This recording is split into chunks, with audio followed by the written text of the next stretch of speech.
Good evening and welcome to Other Voices, brought to you by Peninsula Peace and Justice Center.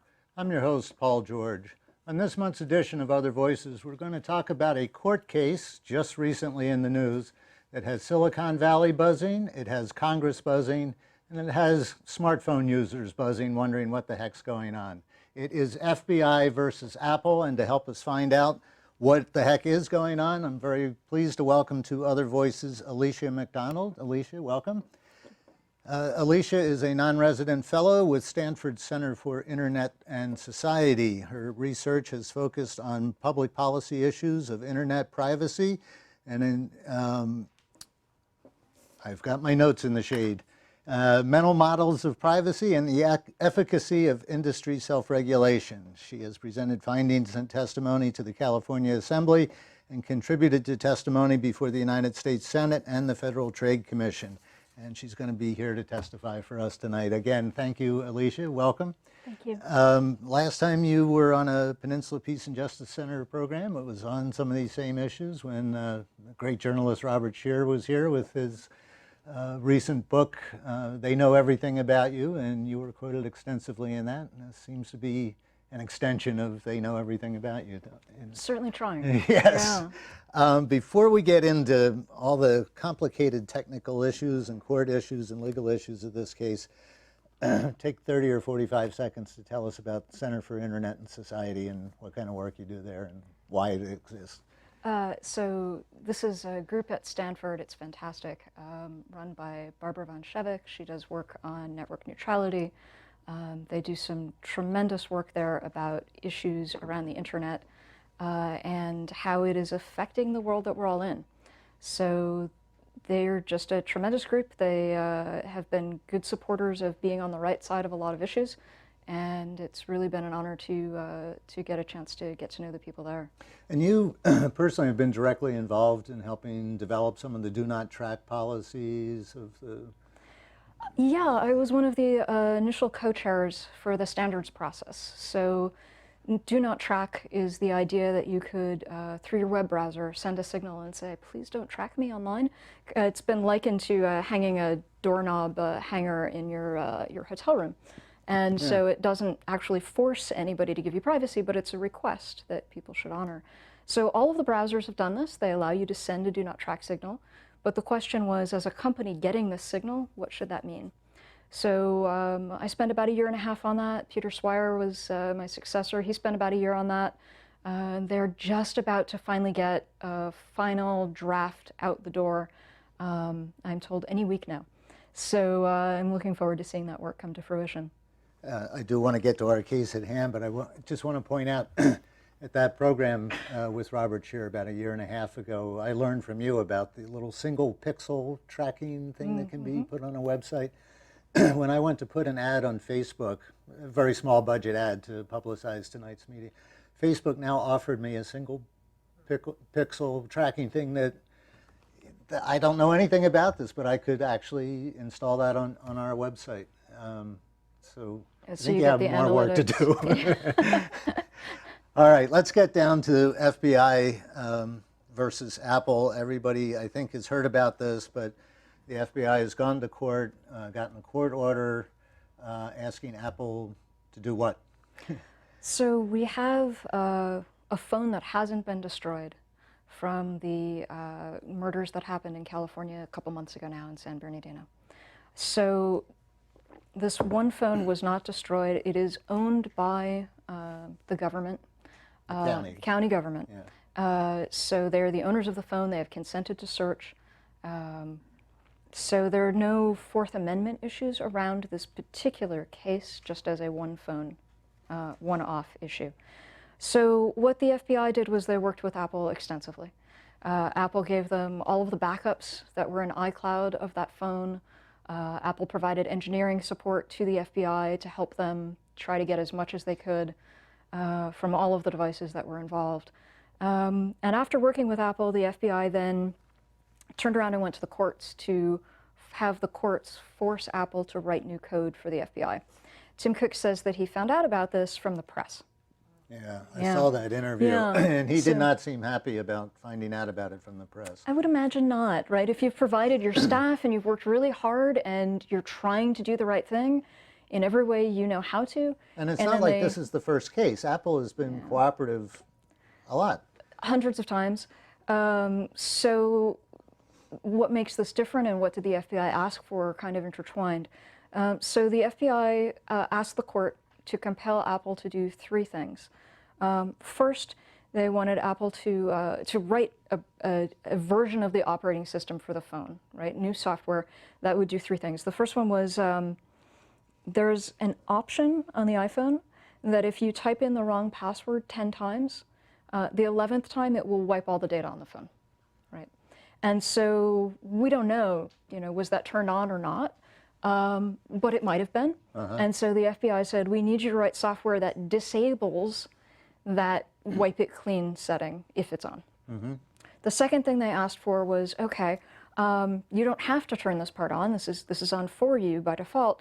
If you put in the wrong password, the first 4 times there's no delay. The 5th time there's a little bit of delay. By the 10th time you put in the wrong password, it will take up to a day to type in a new password. Before it'll let you try again. Try the next one. Yep. And so this is against. And what's that aimed at? What does that secure? I steal your phone from a cafe. Okay. Right, and I just sit there and I try. And start guessing I numbers. just start guessing, right? I do your birthday. I look up things about you, right? I just try, and eventually, if I have to, I can go through the whole list of all numbers that are 4 digits, which is what the FBI is thinking of doing, which is called brute force attack. Right. You just one after another, right? 000, 0001, right? You just keep going through an increment one by one. So, I can't do the math. How many combinations is that? Do you know? 9,999. Thank you. We have an 9,999. I'm not sure that's quite right, but it's close. It sounds So we have, if you're doing it by hand, it's really slow. And so that was the third thing the FBI asked for. They asked for brand new code. The first 2 are please disable security features on the phone, right? Which that's already a little dodgy. But the third one is we want you to write us a new feature, like we're a client, right? Yeah. Like we want you to write us this new feature as if you're consulting for us. And this new feature is instead of having to hire an intern to sit there and type the numbers in, we want to be able to programmatically send numbers at it over Bluetooth or Wi-Fi, right, wirelessly. Apple's choice as to which one. And that was the basic idea. Now there's some implications to how this works that start to get really even more concerning beyond the idea that the court told Apple, we need you to write new code and we need you to disable security on this phone. In addition to it, to be able to get this operating system onto the phone, they needed Apple to then cryptographically sign this new operating system, which people are now referring to as FBIOS, which is cute. Yeah, it's a great name. I don't know who coined that. I love it. So Apple would have to cryptographically sign it and basically vouch for it and say, yes, this is from Apple. It is legit.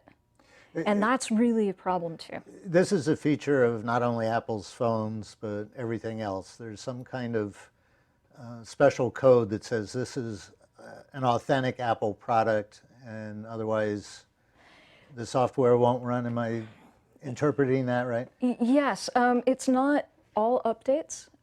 So let's talk about the kind of different types of updates you can do, because that's what this is used for originally, not the FBI's purpose, right? But originally, why would you do this? It's to be able to update the operating system on the phone. So you can imagine. Make sure it's an authentic update. Yeah. So you can imagine kind of a history of this. Initially, if a company had a new update to their operating system, users, system administrators, maybe paid professionals would have to find out that the update existed, go to the company, grab it, bring it back, and install it. Right, so we're talking like Unix days, right? That was the original model. Okay, that didn't work too well. And here's an example of that. The first internet worm, the Morris worm, was basically the person who wrote it knew of a whole bunch of things that had not generally been patched. And so he took 3 or 4 known vulnerabilities, rolled them all up into one package, and then it accidentally got out of his control. right? And so it wound up just taking down the internet as it was in those days. Wow. That was the beginning of some government response around, oh my gosh, cybersecurity is a problem for our country, right? Okay, so there's one model of users go to the company. So the second model was company tells users. So if you have Microsoft Windows, Windows tells you, hey, there's an update. Would you like it? And so that can work out fairly well, but this was unsigned. There was no cryptography, there was no authentication. So you could wind up with what's called a man-in-the-middle attack. Microsoft says, new update, somebody else says, aha, and they put up what their update is, right? And it's not the code that Microsoft shipped. And you, as the end user, don't know that somebody got in between. And so you install the bad guy's code. Yeah. Now, recently, it was found legal for GCHQ, the NSA equivalent in Britain. It is legal for them to do things like this. The court said, yes, that's okay.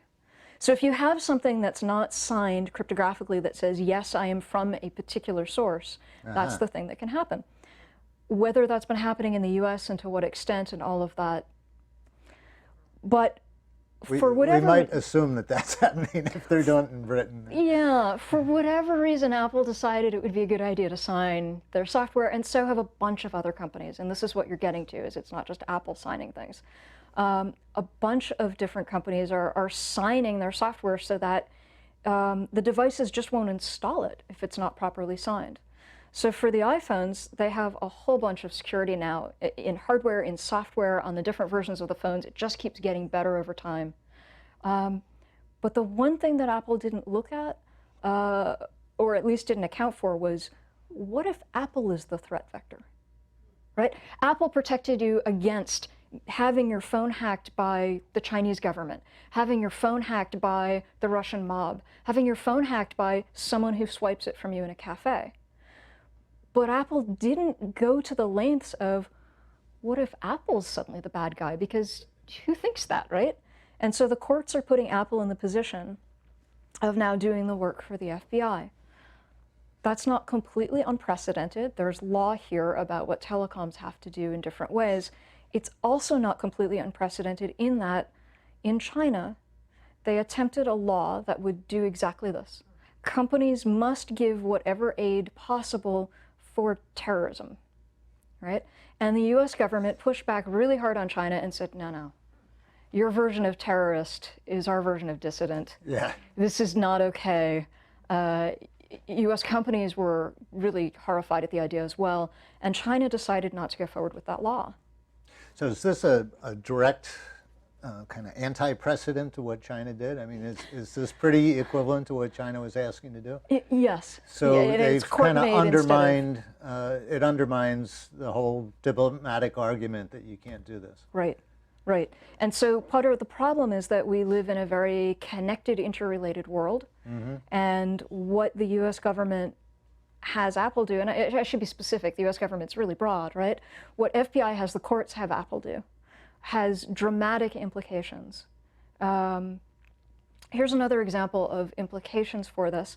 The European Union has some laws around privacy that are coming into force in the next 2 years. They also have laws around data transfer. And they have deemed the United States not to be adequate for privacy for transferring data. So for a long time, the Department of Commerce had a special program where companies would self-certify and say, we are at the level of privacy required for data transfer with Europe. This was called a safe harbor. And so this worked out.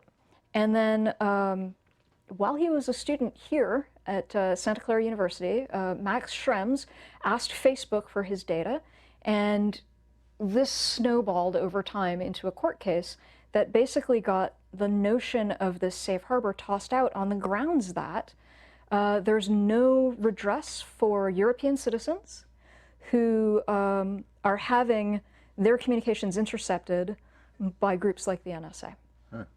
And so there's been this phenomenal set of negotiations with Commerce, with the FTC, with the FCC, phenomenal, trying to get things back on track, because if you can't transfer data back and forth between the US and Europe, there's a huge trade issue there, right? And so in the middle of this, they finally have a deal, they finally managed to get it in writing, and the FBI has now come out saying, we want this access. And I look at that and think, oh boy, Yeah. right? I mean, what is this going to do to the deals that we're trying to do internationally for human rights, for commerce, for a whole bunch of other different directions? Where are all these negotiators? Why aren't they in the New York Times screaming bloody hell? It would not be diplomatic to do so, I right? guess, yeah. I mean, negotiators are diplomatic people, so they're going to scream behind the scenes. Yeah, if they not real scream. good job security there.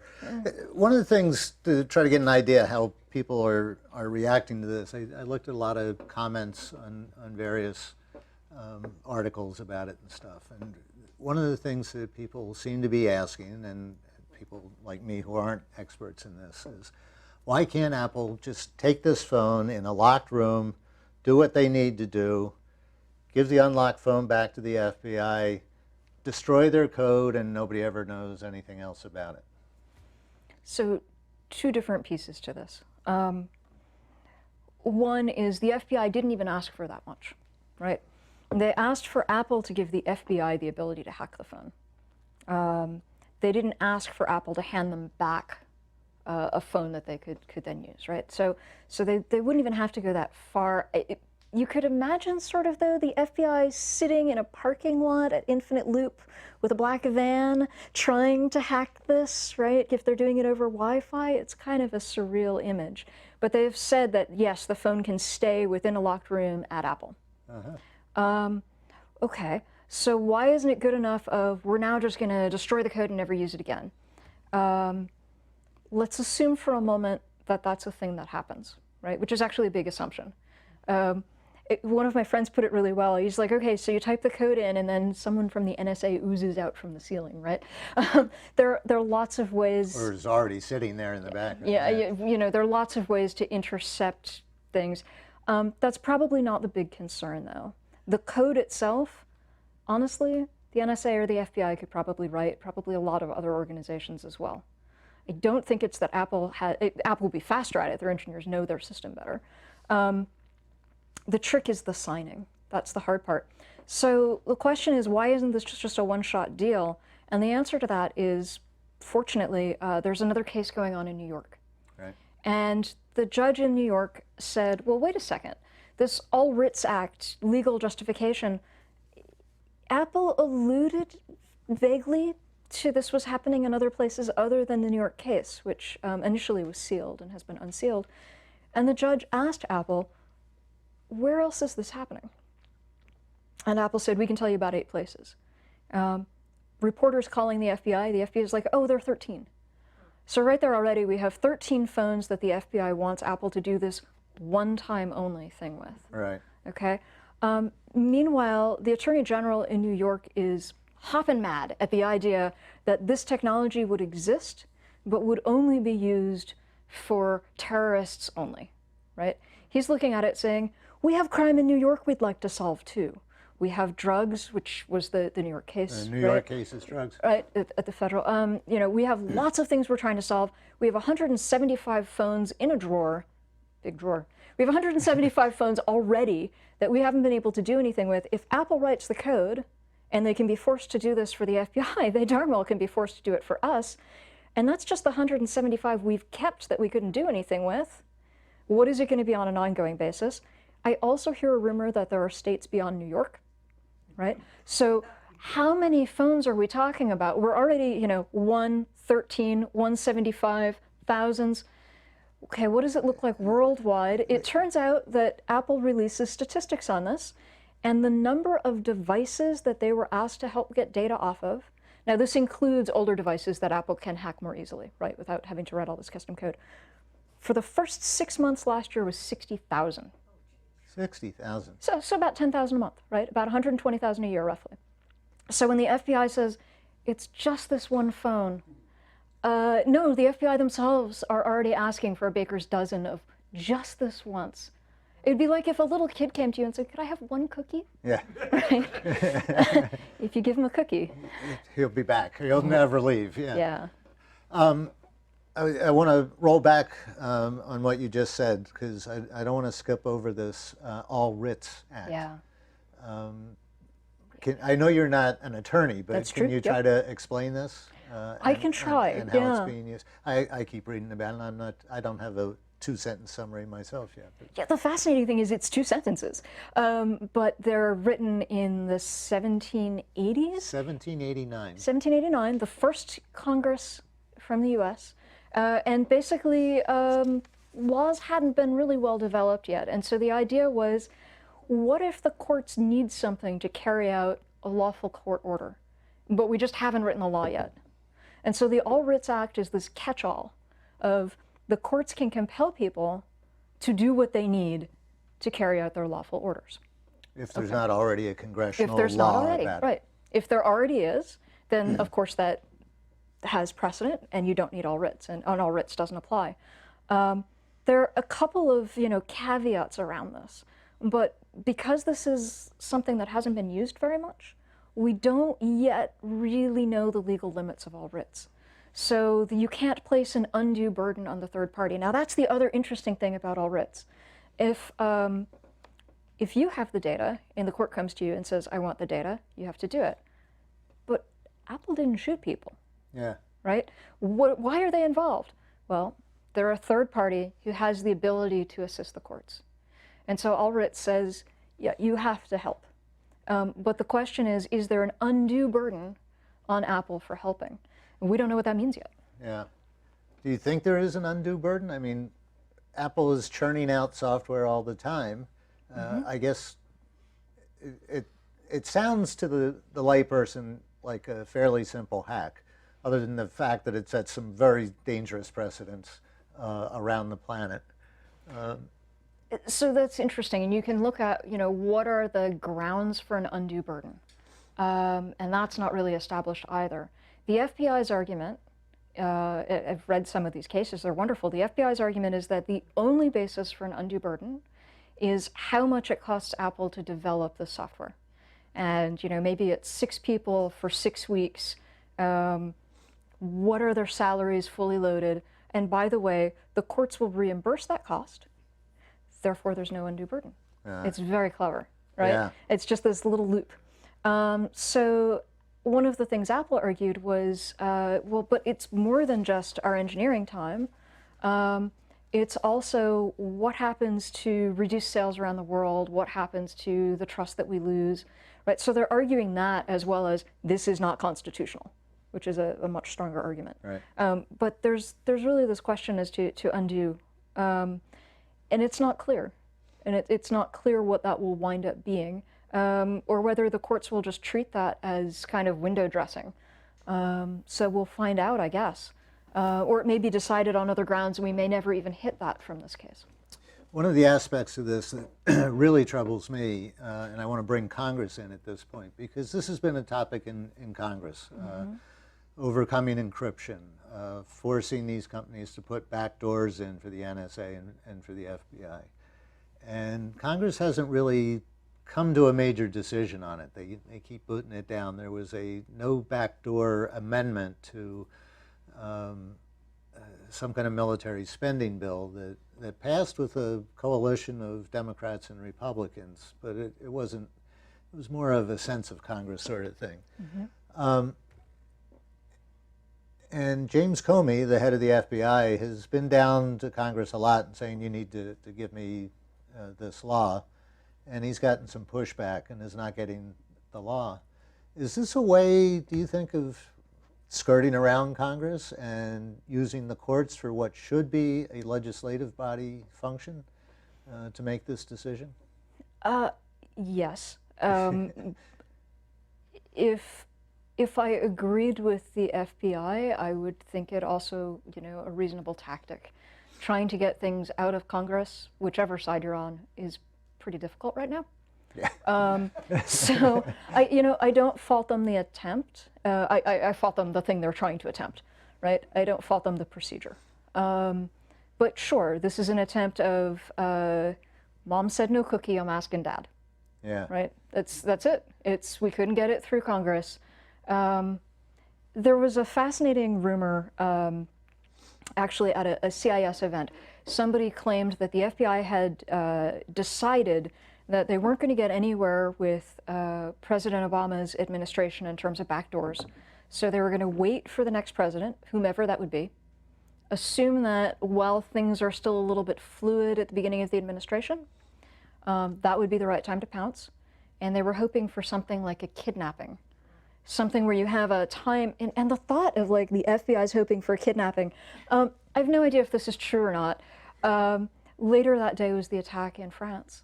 And that was just so tragic. And we watched as the French government, the US government, did the same thing that they're doing here in California. They took this tragedy and turned it into, we're going to use this for more power, right? And it's really, that I object to far more than we're going to use the courts rather than Congress. I find that predatory in a very sad way. This rumor at your CIS gathering that you're referring to actually does have quite a bit of basis. In fact, the New York Times reported on it last September when there was a letter that was leaked, an internal letter in the FBI basically saying, we're not going to get anywhere in Congress until there's a terrorist attack. Yeah. And the San Bernardino tragedy, it seems to have given the FBI the perfect opportunity, because who's not going to support trying to get all the information about those two people? And so they bring this court case. They say it's the only one, it's a unique situation, it's one-off, it never happen again, and as you just said, probably every state prosecutor has drawers full of these phones waiting to get cracked. I do want to get over to the audience. Were you going to follow up with something? But in this court versus Congress thing, this New York decision, which I think is a lower level court, right? It's not a federal district court, but it's so it's not precedent, but it could be pointed to for reasoning. There's some good arguments. And I just want to take a minute to read a couple of sentences from the judge's opinion in that, because it's very good and kind of brings it back to this using the courts versus going to Congress like the FBI should. This is Judge James Orenstein, New York magistrate. How best to balance those interests is a matter of critical importance to our society, and the need for an answer becomes more pressing daily as the tide of technological advance flows ever farther past the boundaries of what seemed possible even a few decades ago. But that debate must happen today, and it must take place among legislators who are equipped to consider the technological and cultural realities of a world their predecessors could not begin to conceive. It would betray our constitutional heritage and our people's claim to democratic governance for a judge to pretend that our founders already had that debate and ended it in 1789. It's a great piece of writing. Yeah. So the other thing that's interesting about this was the judge said, look, Congress considered this and didn't pass a law. Therefore, all writs doesn't apply. The FBI's argument is Congress is still considering it. We need this as a temporary measure before Congress passes the law we need, right? And so in this case, the judge wins because that's the judge. Yeah. But it does become a legal question, not just a procedural question, in terms of Congress thinking about but not taking up some of this. There's also more than semantic questions around what is a backdoor. I've gone round and round on this with friends and colleagues, and so you get into a real question of what is or is not a backdoor and what is defined. It kind of doesn't matter in some ways. It comes back to the same end result in the end. So I think functionally we have ourselves a problem. And just to point out, we've been talking about particularized individual suspicion through a court process, that you have a court ordering a particular phone, a DA involved. There's no reason why it has to stay that way either, right? So as an example of an alternative, Cisco makes routers. They make the stuff that makes the internet go. They are the guts of the internet.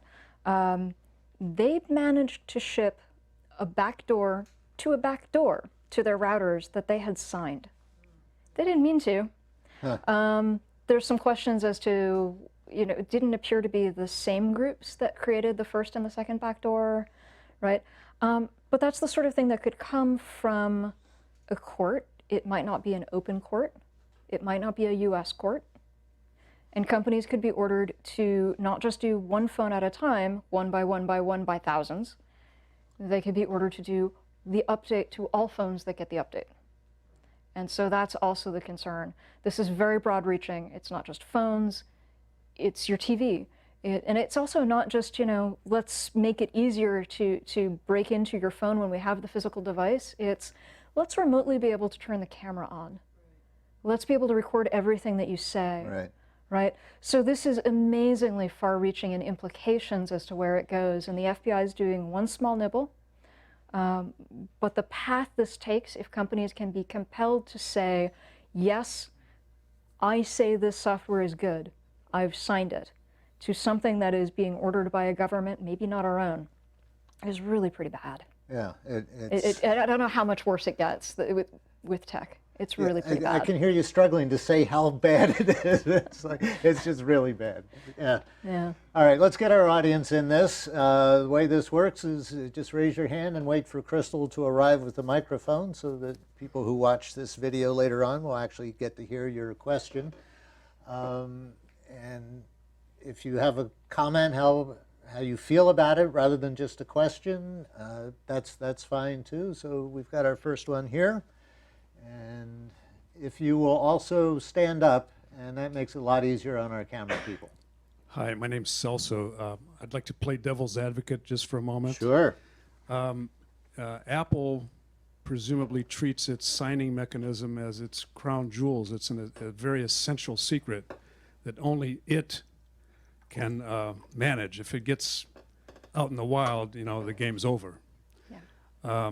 Why couldn't they use the same security procedures that they use for their signing mechanism to develop and hold that special cracking software such that it would never get out in the wild, would never get in the hands of the FBI? So people argue that that's something that conceivably Apple could do without, causing this, huge privacy and security problem.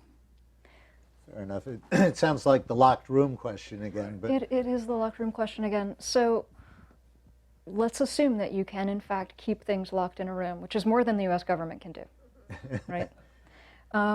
You have to keep it locked in a room against physical attack, against bribery, against all sorts of social attacks. So far, we've yet to find an organization that's managed to be robust in all of the different directions that you need to be robust in any permanent way, right? And I think that when you have the US government failing to protect their own assets, it's hard to imagine placing that burden on a private company and saying, but we think you can do that. But doesn't Apple already have that with its signing capability? Apple's been very quiet about what they do around their signing. So I'm not able to answer that. I don't know, for example, if you're designing that, you might imagine something like no one person has all of that key. So now you have a couple of people. Well, what if one of those people gets hit by a bus? So now you've got backups, basically understudies, right? And so now you've got, 10 people, each of whom has a small fragment. I don't know how they do it. But that's the sort of system that you'd have to develop. I think the question is more, what happens when governments have the ability to force this to be compelled, and less the tech issue? I think this is much more of a legal issue. The tech issue is great because then you can convince people they don't understand it and shouldn't hold an opinion, right? But I think this is far more about the policy and the legal side of it. You're right that there's an issue there. So another question is, well, can Apple set things up? The way that this would have to work is the phone partly boots. It doesn't even get the screen on before it gets the new FBIOS on it, right? So Apple's looking into, can they lock that down further? There are projects for how do we do it so that even Apple doesn't have their own signing key. Right now, those are mostly, research project level. That's going to happen, but it's not going to happen tomorrow, right? So There are certainly people looking at different aspects of this and trying to harden it even more. And again, there's that issue of, boy, we have to harden it against ourselves. And that's really a mindset shift from where things were 5 years ago, pre-Snowden. Good question. I appreciate you bringing it up because it's one of the reasons I wanted to do this program as I look how people are reacting to this. And it seems to me people are missing a key element here. And you've brought this up wonderfully, but I think it's worth reiterating a little bit. There's the technical aspect and the locked room, even if that could be made perfect, that doesn't get rid of the legal precedent that this would be setting. And as you said, that opens the door for other branches of our government and for other governments around the world to start saying, in fact, as you pointed out, I just want to reiterate, China already wanted to do this and the US government talked them out of it. Yep. They're not going to get to talk them out of it the next time China wants to do it if our own government forces Apple to open up this phone in this manner. So I've been very fortunate. In my career, I've only once had something that had life or death implications, right? I tend to work on the commercial side and ads and the things that we talked about the last time I was here. I don't tend to deal with the life and death stuff. The only time I've been involved in something that was a government trying to unlock a phone of a journalist they had just jailed. Yeah. And the journalist was being seen as too pro-US, and this particular government was doing another round of crackdowns. And the journalist was probably being tortured. And so the question was, how do we make sure that the phone is protected? So that's the sort of thing that Apple and Google should be spending their engineering time on, in my view, rather than how do we try to get the last tiniest bit of data off of a phone when it's going to be really unlikely that anything of unique interest is already on that phone. Yeah, that's another question. With all this metadata collection and stuff, what could be left on here that the FBI doesn't already know? They know who this phone called and texted. The NSA probably has the emails. So there are a couple of things that will be local to the phone. Now the phone backed up to iCloud, and every time it backed up, almost all of the things on the phone got backed up to iCloud as well. Probably everything of interest got backed up to iCloud. But there are a few things that don't. One would be any encrypted text messages. So from one iPhone to another, those are encrypted in flight. If you're sending from an iPhone to a non-iPhone, they might not be. But they're just behind the scenes magic. They get encrypted for you if you're talking to another iPhone. So that's the sort of thing where they could perhaps pull up and look through. It seems pretty unlikely that there's going to be a whole lot there. There may be trivia, but I don't think there's going to be much that shines a tremendous amount of light on what was going on.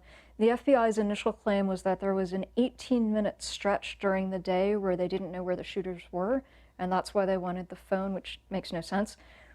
But let me think about that for a second. 18 minutes? Wow.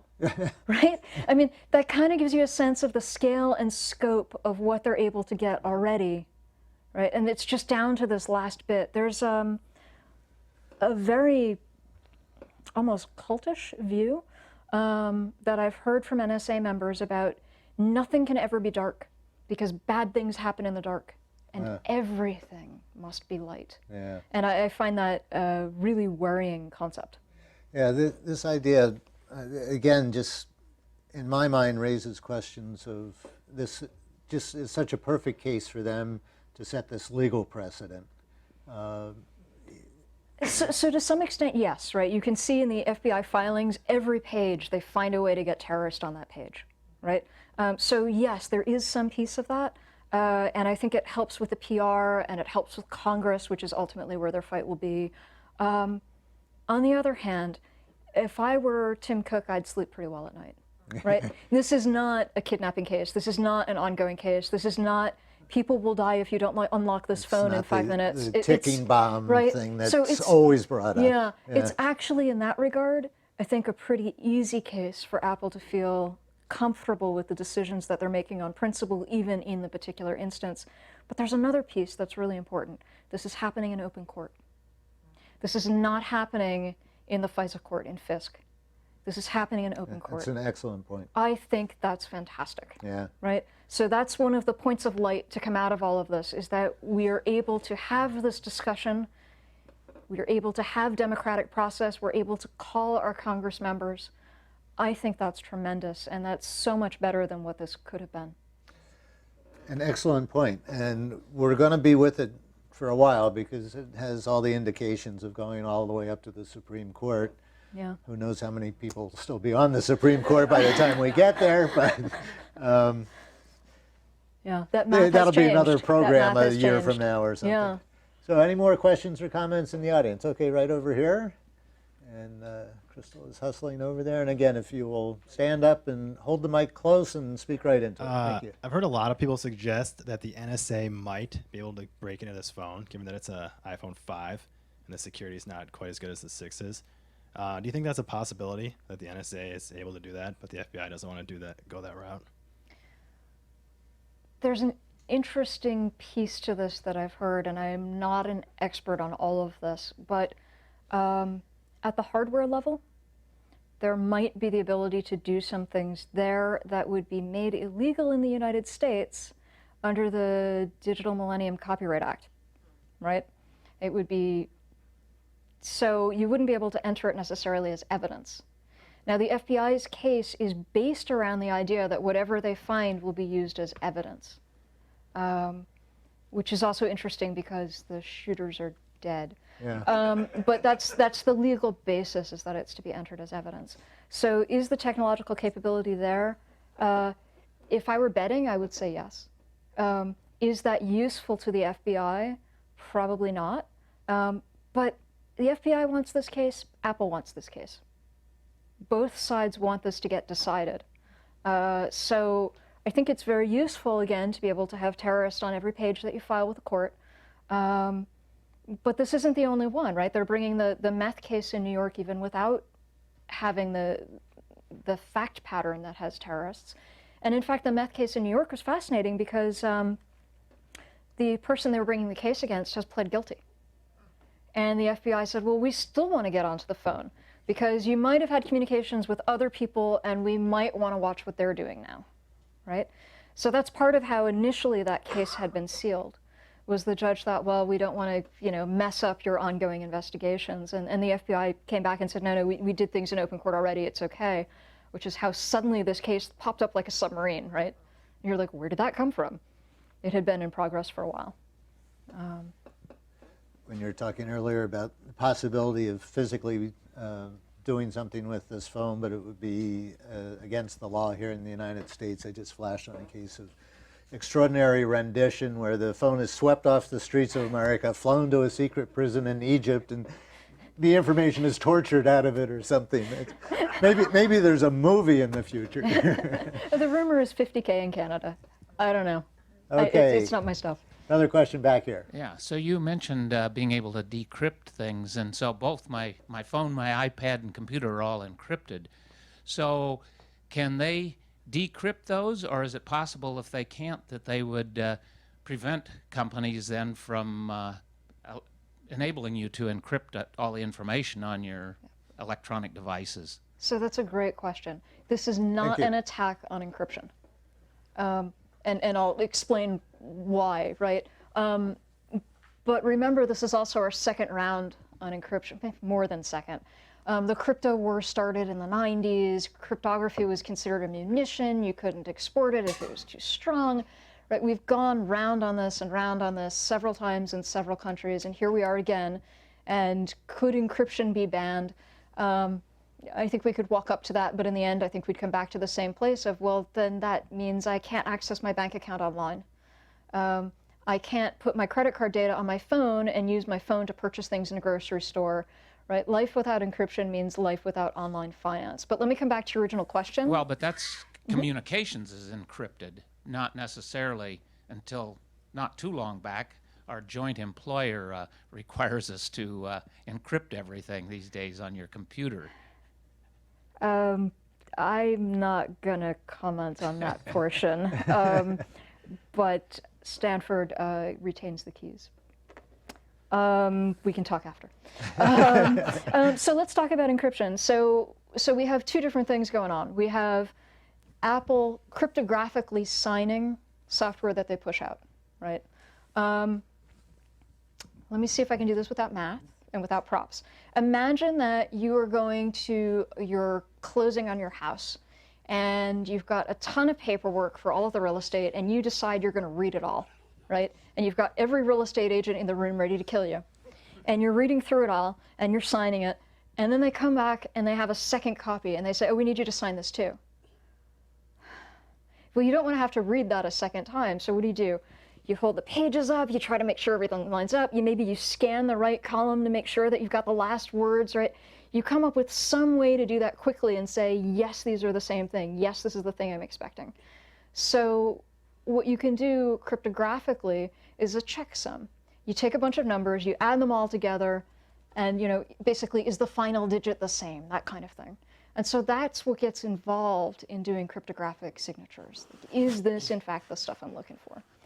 As opposed to trying to keep data secure, right? One is an authentication, and the other is, I'm going to take this data and scramble it so that only my intended recipient can read it. Now, these overlap. They're not as distinct as I'm making them sound.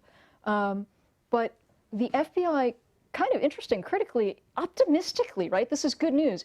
The FBI did not come out and say, we're going to try and crack encryption on this phone. Instead, it was, we want to break the password on the phone. That's good news. That says the crypto's working, right?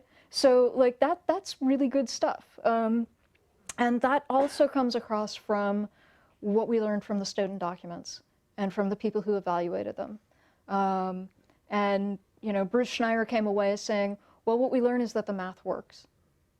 And the other piece about this with finance and different countries is that math works in other countries too, right? And if Apple is going to be forced to make their products weaker on security, you can bet that Germany is going to have the best phones ever that we're all going to be buying, because they're going to take over the market and they're going to get the economies of scale, and they're going to have a city in China making them. So what we wind up doing is we subvert the ability of US companies to be globally competitive financially as well. And there's a great paper that just came out of Harvard where they look through, where are the companies based that do security, that do encryption? The majority of them are in the US, but it's a bare 50%. The rest of the world can do math too. This is pretty well figured out. Let me ask a question just to clarify on that, make sure I understand this. The reason the FBI is asking for this, I don't know, do you call it a front door, unlocking the passcode to get into the phone, is that presumably what the records they're after are on some kind of memory chip or something in the phone that they could just pull out, but they can't read it because it is so well encrypted. But when you enter the right passcode, the phone just opens up and all that stuff that's encrypted is readily available. So that's why they have to go in that way. That's right. So when you put in the passcode that's correct, it decrypts it on the fly for you. You don't even notice the delay, which is phenomenal, right? Yeah. It has a cost. It's a little bit slower. It's going to take battery life. Android phones don't do this. But Apple's managed to do really good engineering, and you don't even notice that things are being decrypted for you. And the same thing can happen with File Vault or the Windows equivalent of full disk encryption. It just happens for you. You put in the password and it decrypts things for you on the fly, which is great.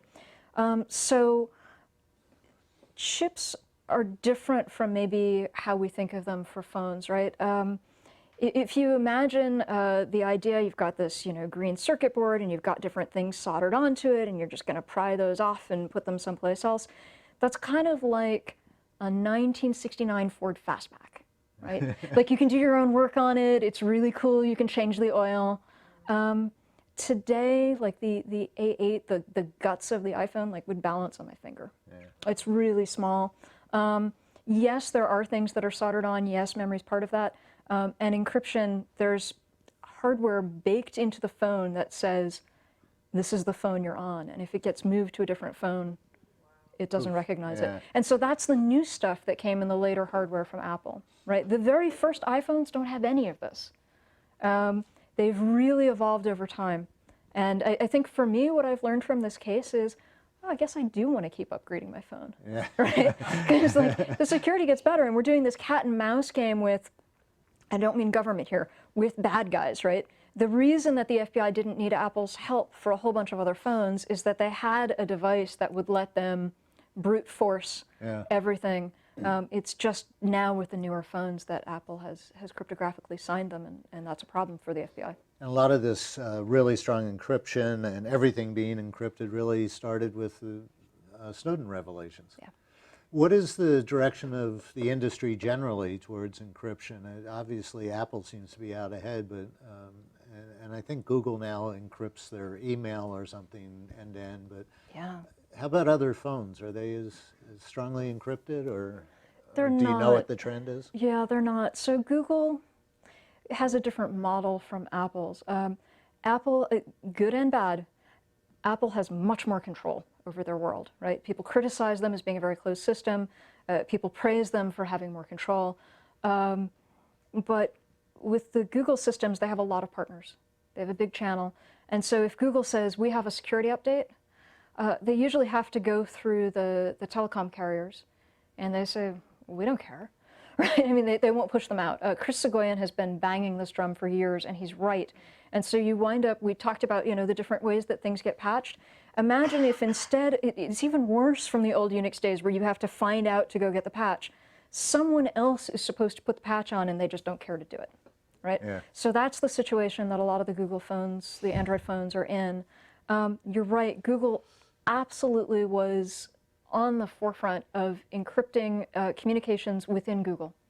So they had things that were moving around across their servers, and it turns out that those were getting tapped, that undersea cables were getting tapped, and so Google had already been in the process of doing the encryption before Snowden's documents came out. They accelerated that. They're doing really good practices for keeping some of that data safe. Yahoo jumped on board, Microsoft as well. So when you look at this as a security problem instead of a privacy problem, right, the companies are really stepping up and saying, if the US government is doing this, Who else is? you know they're not the only ones, Yeah. right? And the good news is that in the US, we tend not to have people hauled away in the middle of the night. That hasn't been our history as much as a lot of other countries. So the things that go wrong much worse in other places.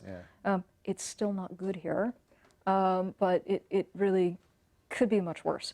So yeah, there are a bunch of companies that are stepping up, but there are problems on the commerce side. So for example, ad companies don't do encryption for their ads. And if you have a website and you want to go to an encrypted website, and it turns out that part of it's not encrypted because it's an ad, you get this warning of like, some's encrypted and some's not, but phrased even less clearly than that. And so people are like, oh, I don't want to go to that site. Yeah. So companies that otherwise would have rolled out encryption onto their sites are waiting for the ad companies to get it together, and they show no signs of doing so. I can't imagine why an ad would want to be encrypted to keep the price of your jeans secret from NSA or something. But it winds up with everything else not having Not security when having- it should, right? Yeah, So it should. that's frustrating. It's a whole ecosystem. It drags the whole system down. That's right. We have time for one, maybe two more questions. Okay. Okay. I would be willing to give the NSA, the FBI, a back door to my phone, as long as I could have a front door to them. Do you think that they could put a virus on it so that whoever goes into the back door then gets a virus so we could see? Cute. So let's actually talk about that for a second and talk about secrecy in both directions. One of the things that came out, and Apple was very good about not disclosing this, was that in the early days, there was a fumbling, right? The phone could have had things backed up if it had been brought into a Wi-Fi network that it knew and plugged in, and it would have just backed up. But instead, the credentials got changed, which was unfortunate. Here's the thing. Folks are human. I don't have a problem with the FBI made a mistake. That's going to happen. That's something we have to allow for. What I have a problem with was it was kept secret, right? And that the FBI's filing happened to mention this, and then Apple could talk about it. So I have a problem when secrecy is used for just random run-of-the-mill, oops, we didn't coordinate this correctly, we could have done a better job, we'll get it right the next time. I'm fine with that, but don't put your mistakes in secret so that nobody hears about them. Quickly, one last question here. Last question. Yes. My name's Gary. My question is that Hold a little closer, Gary. if the FBI's objective was to set a legal precedent, a postmortem within the FBI would probably show that they chose the wrong target, Apple. So what are the odds that they would go after setting legal precedent with another phone maker? Not Apple, perhaps a company that had a weaker market position, weaker commercial interests, weaker principles possibly? Would there be a possibility of multi-pronged attack on this particular issue by the FBI? You would expect it. One of the things that we've seen is that there's a breadth and a depth that's going on here, right? If you look at this as an attack on privacy or security or attack on dark places or however you wish to phrase this, it's legal, it's technical, it's financial, and it's duplicated in every one of those. So yes, you would expect to see more than Apple. Why Apple? Because they're the ones who deployed the security software first, right? There's nobody else out there where the FBI needs their help the same way. But if, for example, Cisco had perhaps consented to one of those two backdoors, how would you know? Yeah. Right? So that's the question with PRISM. What level of cooperation from which companies at what point, from whom, what, we don't know. So it's entirely possible that for very good patriotic reasons, CEOs might agree to help the FBI and not do the legal precedent and just say yes. We wouldn't know. And we're going to have to leave it right there. We've been talking with Aleecia McDonald of Stanford Center for Internet and Society. Thank you so much for helping us understand this a little bit better. And as this case progresses, maybe we'll have you back for some updates. I hope you'd be glad to do that. I would be. We'll bring champagne. Okay. Thank you so much. You. Thank you all for watching.